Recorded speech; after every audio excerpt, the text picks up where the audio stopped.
there's many ways to be successful.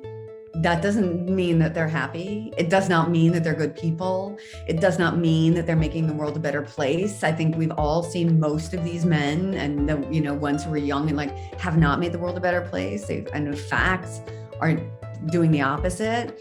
And, even if they've done great things, the bad is really what we're seeing starting to outweigh them. And only women with money is going to change that.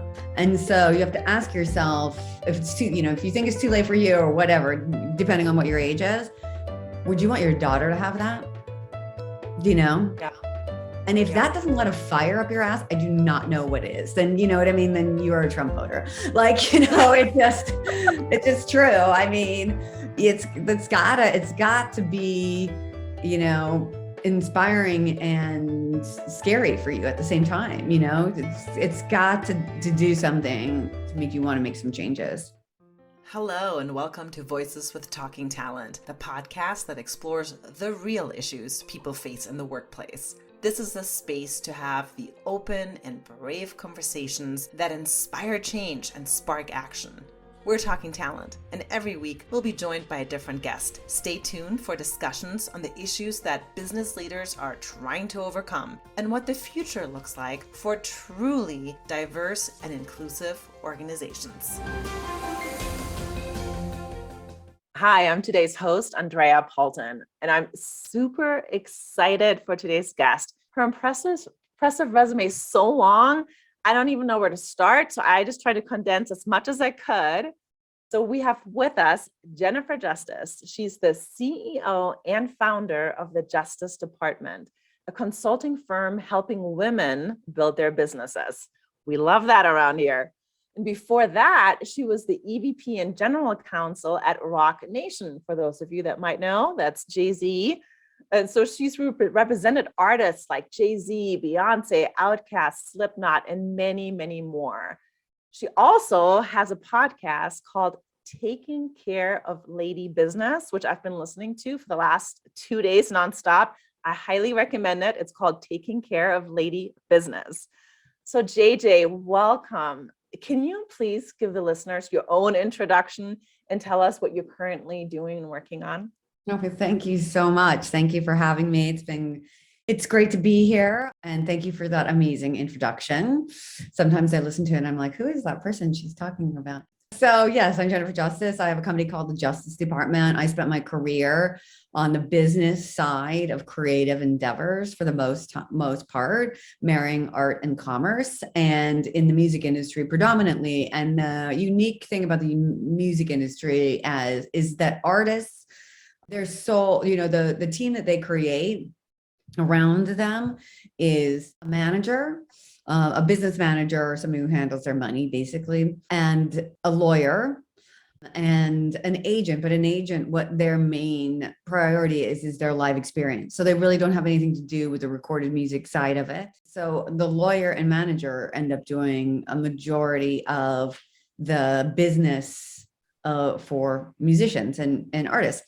I just happened to start my career at the same time Jay-Z was starting his, and we grew up in the business together. And so I learned from very young in my career age how to build businesses, because he was so forward thinking in that. And he never liked to, in fact, he never had an agent his entire career. He liked to be the person controlling his business versus building somebody else's.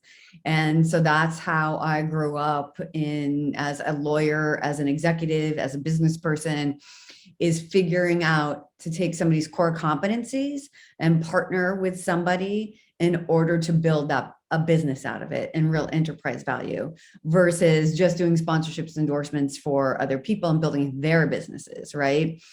And that didn't necessarily mean in the areas that you would think of, like clothing or beauty, which were some, but, alcohol, tech, how to partner with people, which wasn't so obvious in areas where they wanted certain people's communities or expertise. So, as thought leaders, as on the board, as a consultant in strategy. And so all of my background comes from that area, and the business side, thinking from, strategy, business development, corporate development, legal, all the kind of actual scaffolding that you really need in order to then hire people like marketing, publicity, social media. You know what I mean? It's like, and then I also had a massive passion for gender equality because it was representing some executives in the music industry. And I would do a deal for a guy, and then I would do one for a woman in equal, or the woman getting even a higher position in the same company, and the man who's getting paid far more than the woman. And so That's infuriating. and so what I did was marry those two passions. And so I saw what women were lacking, which was people who would advocate for them, that understood who they were, in other words, other women, when they walked into a room from a business perspective, which is the most important thing to have a solid foundation in before you go and hire all these other people to help you with your business, right? So that's what the Justice Department is. And that's a very long-winded way of saying that. So, it's three parts. You can hire us as a law firm under the justice firm, and we do, general work, entertainment, partnerships, sponsorships, general vendor stuff. And then, we also have Lady Business, which is where Taking Care of Lady Business came from, which is where you hire us for like a statement of work, or, ways to, like, if you're an individual wanting to grow into a business themselves, or a business that needs help in growing and don't really have the income for hiring people of my level, so you can hire us as a consultant to get to a certain level, more in the area of strategy, business development, partnerships, joint ventures, ways that you can strategically build your company without spending marketing dollars on it. And so, advising companies, and as they grow and build and raise money. And then we have a company where we invest in some female founded companies and sit on the advisory board and on the board of certain companies as well. So, Wow, and then, that's a lot. Well, it's a lot, but it's all kind of doing the same thing, really. And that is really helping women in their business side of things, Yeah. It's like, and after 3 years of doing this and working exclusively for women, I can see how daunting it is. If you come in and you start your own PR company and you're like, okay, I don't even know how to do it, right? And we're like, okay, we can help you. We can set you all up. And then it's like, okay, well, who does what part? Like, what's a lawyer do versus an accountant versus a, whoever it is, like a business development person versus a revenue officer versus and there are many different things of those that we can do, but I know what we don't do, and you do need them. Like, it might suck to have to pay lawyers and accountants, but you need them. Like, you need them there to give you solid advice. And what's worse is when you're forced to hire one, because it's usually too late and you're losing a bunch of money, so it's like we help put those foundational things together for women to really build their business. And for that middle part, for the lady business part, what kind of companies are you helping? Like, what are these women? What are they finding? What kind of companies? Well, it's usually women who have a core business and are looking to figure out how to build out that business, right? So they might be known as, doing a wellness endeavor like in yoga or fitness, or they might be and then they're starting to do some like sponsorship endorsement things. But it's like, okay, again, you're building somebody else's business. Like, how can we turn that into, how do we evaluate what we turn it into? How do we partner with the right people? How do we know who to partner with? How do we structure those deals? Then it's like female founded businesses that are already off the ground and having some momentum, but they're so deep in their day-to-day, they can't think about vision, right? So we help them think about the vision, how they can grow, where they can grow, what kind of people to hire. We even help them hire their own attorneys that don't have to be us, right? It's like, how do you know if you need a trademark attorney or when you need one, or a corporate attorney? What kind of corporate attorney? What level of corporate attorney? Do I need to raise money? Why and when? And, we help them answer those kinds of questions. And then when you do raise it, like, from a who, and, how to structure that and how to hire those people around you to do that. Because so many people go to the names that they know, but those people charge a lot of money, unnecessarily so. And you can hire people for a tenth of the price, literally, Yeah. and you'd rather have your money going to all areas of the business that you need growth in, not just one. So, Yeah. So when you were working for a company and then you became your own founder and you started this, what were some of the biggest struggles that you saw as a woman being a founder of your company? I mean, it wasn't about building the business because I knew how to do it, right? That was the easy part. That's what's like paralyzing for a lot of people.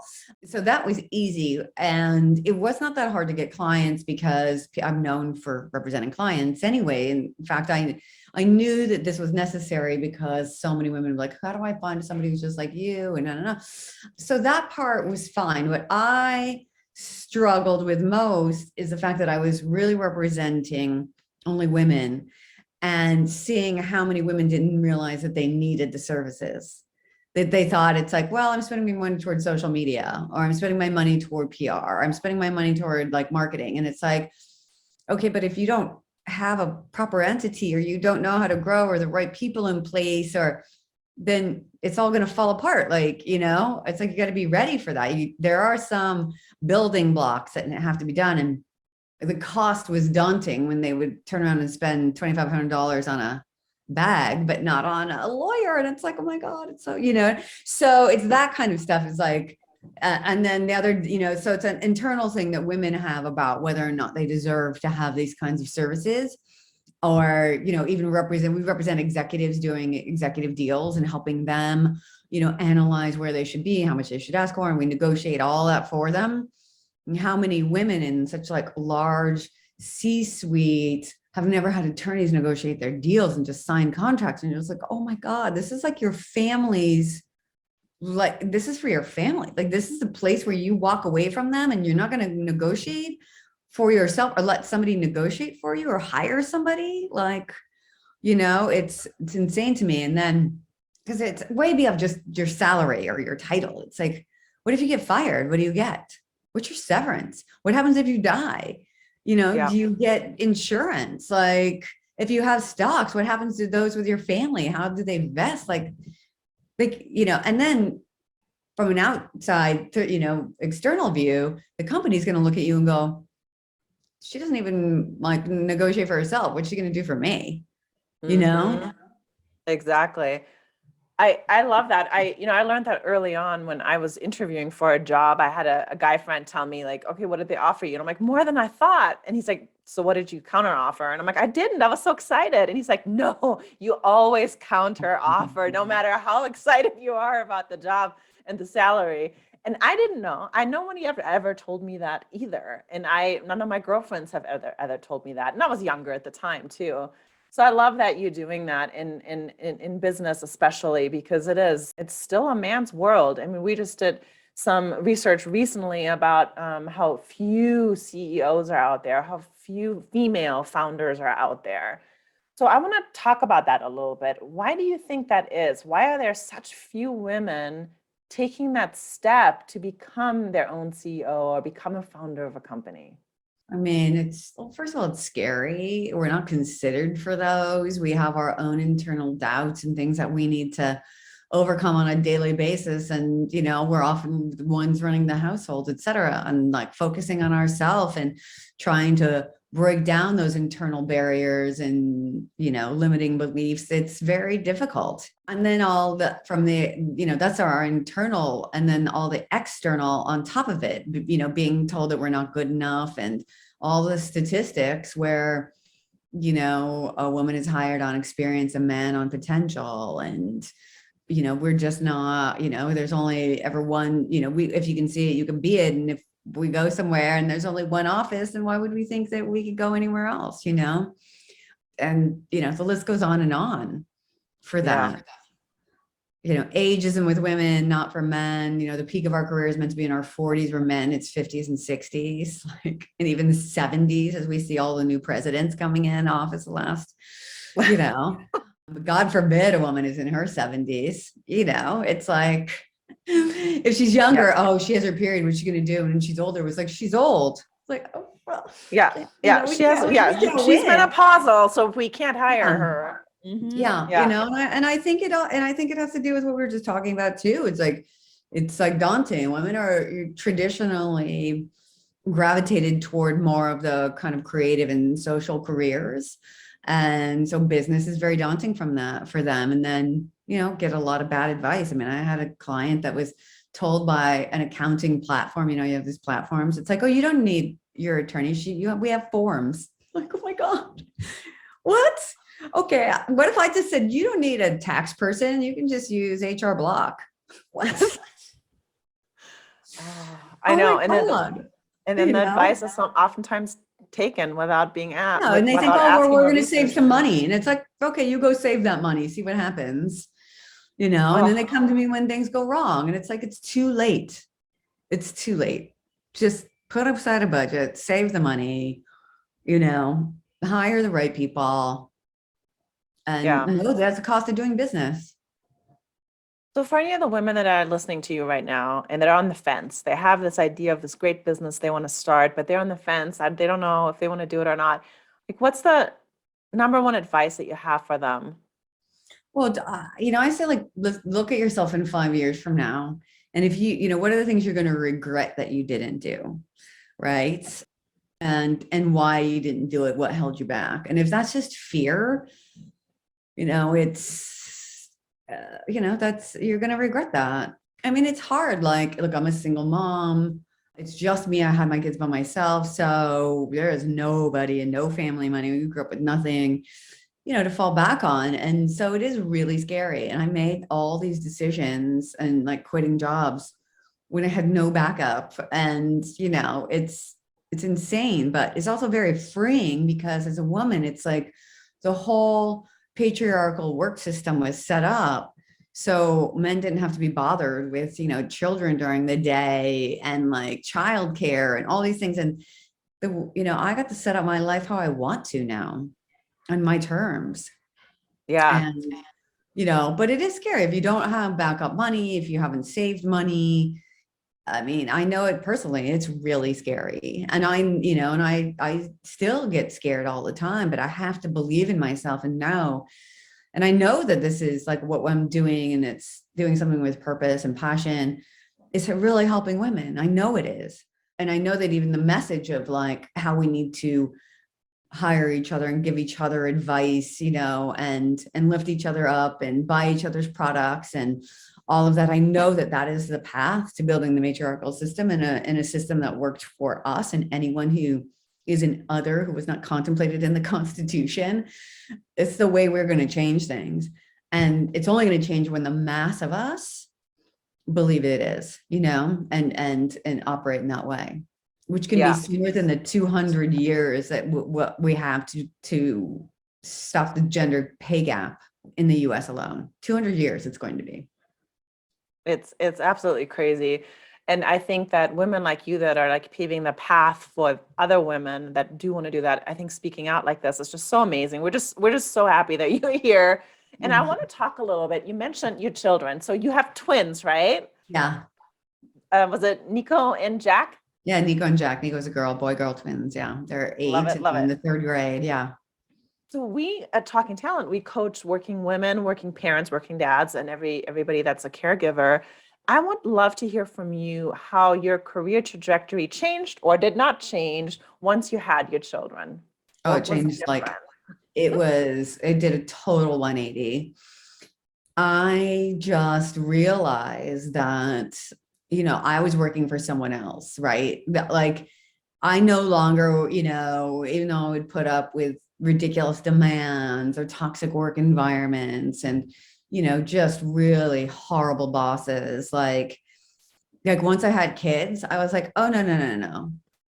Like I'm a really good advocate and a really good lawyer, but like women, we're not good advocates for ourselves for the most part, including me. So, but now I was my clients were Jack and Nico, and I I was there, and so the whole reason, if anybody was mistreating me, they were mistreating them. If they were underpaying me, they were underpaying them. Because every time I walked out that door, it was to go get underestimated, underpaid, undervalued. And I was like, I'm not doing it anymore. I'm not working in this horrible work environment under a horrible female boss. And I was just like, no, not doing it. And I was like, I need to do something with purpose and passion, and turned it around and decided to leave without, anything to fall back on. Oh, that's so you just But took the leap. You just yeah, yeah, you just went for it. Okay. I love yeah. it. So I was like, you know what? I'm not going to put up with that anymore, because I don't want them, when they're young, they're like non-communicative beings, but they can sense your energy, right? If you're like in a horrible mood, so you always want to put on your happy face, and you always want to see, especially when they're really young, you want them to have this great, safe environment. And I just, it wasn't going to be where I was. So I was like, what can I do to change that? And what do I really want in life? And I started working more efficiently. I started, I think I had a lot more empathy, especially for people with kids, but in general, like, just for people in their life and what they wanted. And yeah, I just really cared much more about quality versus quantity, and what worked for me versus what was a perception, an outside perception. Yeah. Oh, I love that. So I want to talk a little bit about the Great Resignation. So we have made strides, right? More women leaders, more women on the board. And unfortunately, with the Great Resignation, when we're looking at who is quitting and who's leaving the entire workforce, the majority are women. A lot of the women are women of color.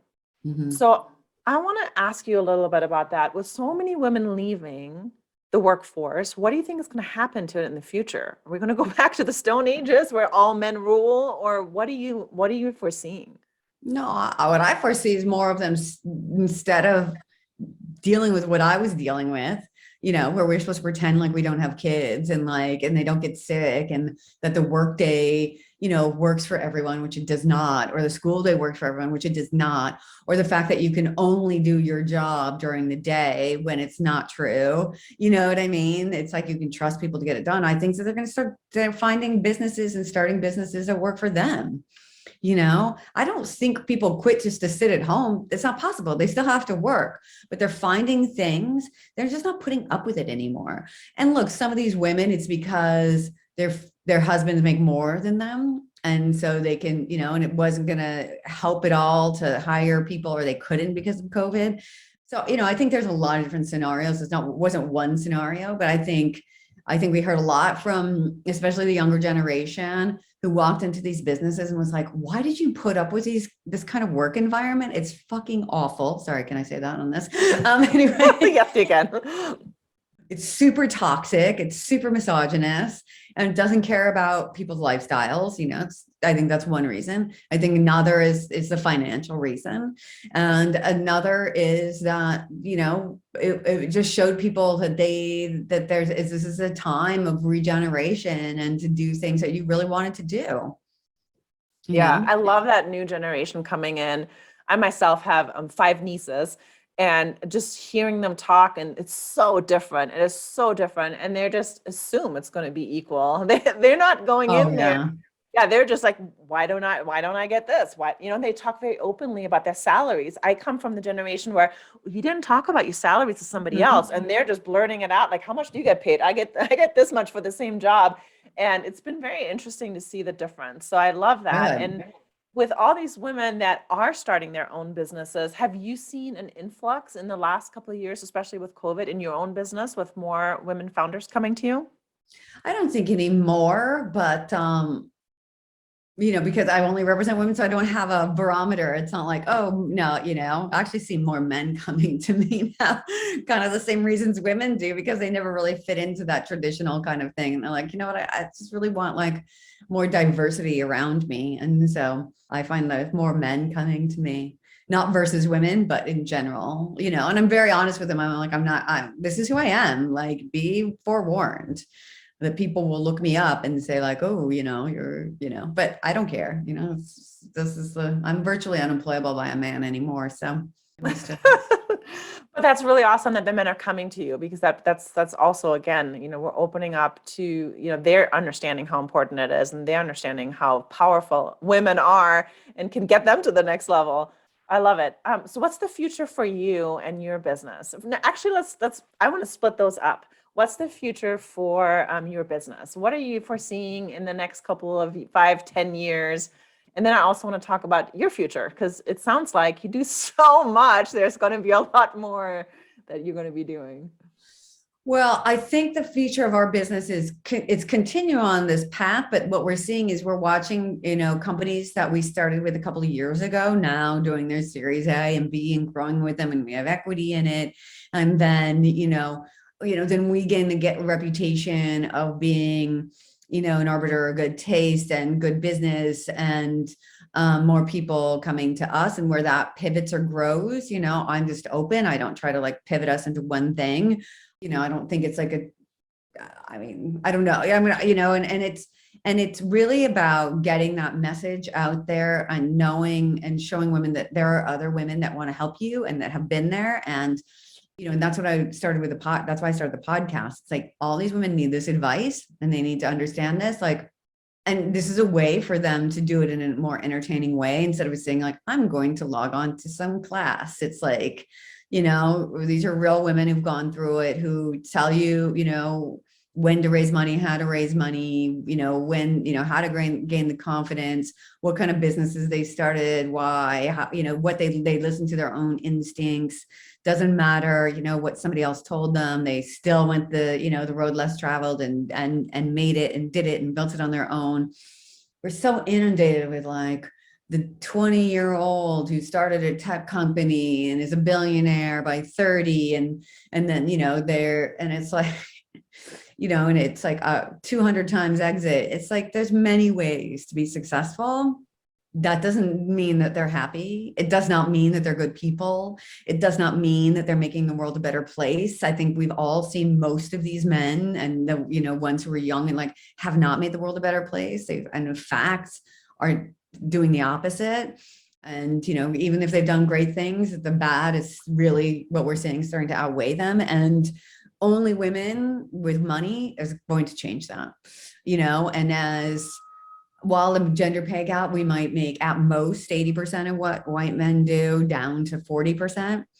Our bonuses are even more dismal, but our actual collective wealth, us individually, without our husband's money, without our father's money, is probably 10 to 20% of what men's wealth is.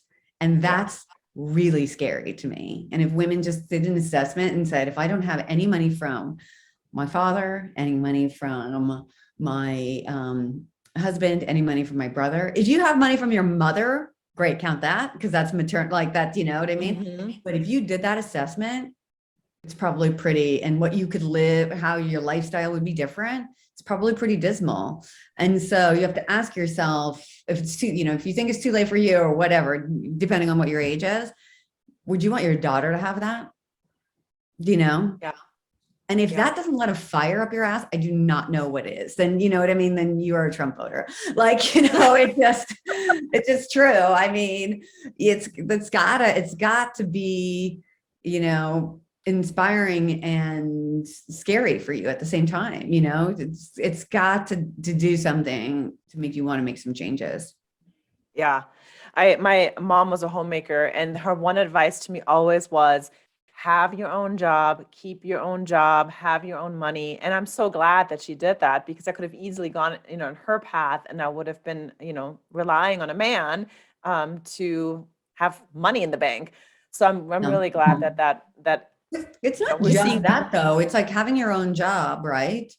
Yeah. But making sure you're getting paid and still fighting for that, not just going like, oh, it's okay, because he makes so much more money, I can do the lifestyle. Okay, could you continue on in your lifestyle without his money? Yeah. And so fight for that, even though you're fine making the $200,000 a year, and you just don't want to like go ask for more, because it's like, oh, I don't need to. You're not doing anything for the woman who's coming up behind you, who maybe doesn't want to get married. I never wanted to get married. You're not doing anything for even like, the men or gender non-conforming or people of color, like anybody who's another, like you're not helping them by doing that, and you deserve it. Yeah. Why not? Yeah. Yeah. Oh, I love that. I love that. I have a question for you. You mentioned something earlier about well-being, which is something that we're obviously as a coaching company very interested in that. When you're working and you're rising up the ranks like you've been doing, what do you do for self-care and taking care of yourself and just being healthy while you were doing all the stuff that you do? Oh, so it's a hard one for me. I'm so not a good person to ask for this. I mean, I had, I set limits on times when I'm not going to work. I don't answer, people's texts and emails over the weekend. So really hard for me, but I don't for the most part. I try not to work. I try just to be like, because I also know with kids, they want quality, they don't need quantity as much as they want quality. And I try to really be there. I mean, they're always like, you're obsessed with your phone. And I was like, oh my God, such a bad example. But I just try to take that downtime and unapologetically for it and try to get rest. I love to sleep. So I just try to make sure that I have that time.